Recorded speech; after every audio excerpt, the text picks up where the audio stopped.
Attendre que le tumulte de mes peurs s'estompe, attendre qu'ils finissent par me convaincre que ce n'est vraiment pas la période pour embrasser des inconnus.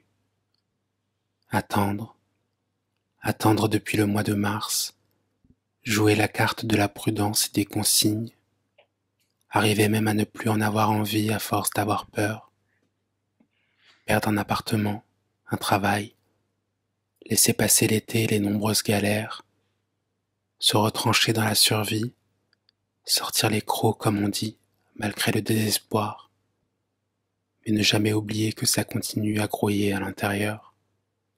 Alors soigner les plaies par les pleurs et le temps, sans jamais baisser la tête, jamais. Rester accroché à l'arbre durant la tempête, comme dirait mon père.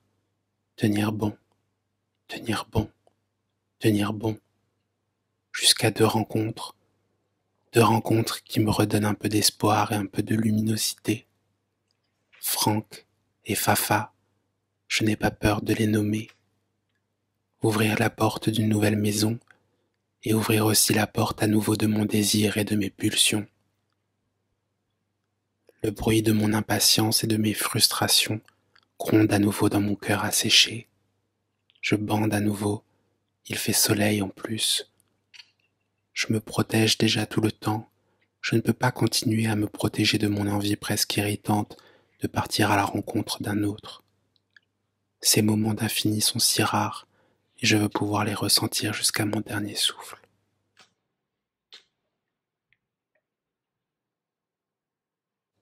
Alors j'invite la première personne à venir dans mon nouveau lieu de vie. Amour vulgaire.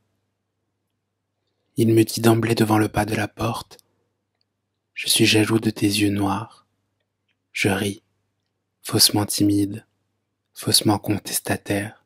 « Mais tu rigoles, tu as les yeux bleus. » Il me dit, « Aucun intérêt d'avoir les yeux bleus, aucun mystère, aucune épaisseur. » Je le trouve dur avec lui-même. J'ai donc déjà très envie de l'embrasser.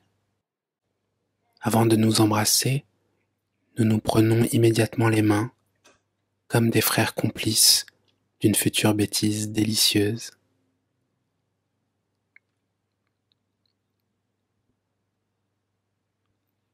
Le garçon que j'ai en face de moi, le garçon qui me donne l'impression d'avoir envie de m'arracher les lèvres, est effectivement vulgaire.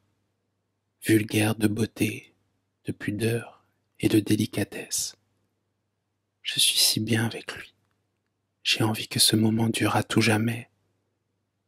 Et je crois que lui aussi, sans m'en donner l'illusion, en m'offrant réellement sa présence et son âme brute, telle qu'elle. Un sublime cadeau donc.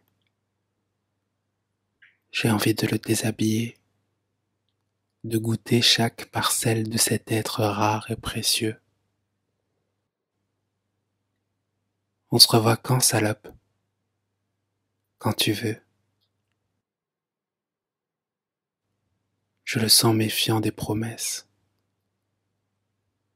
J'espère que je ne le décevrai pas.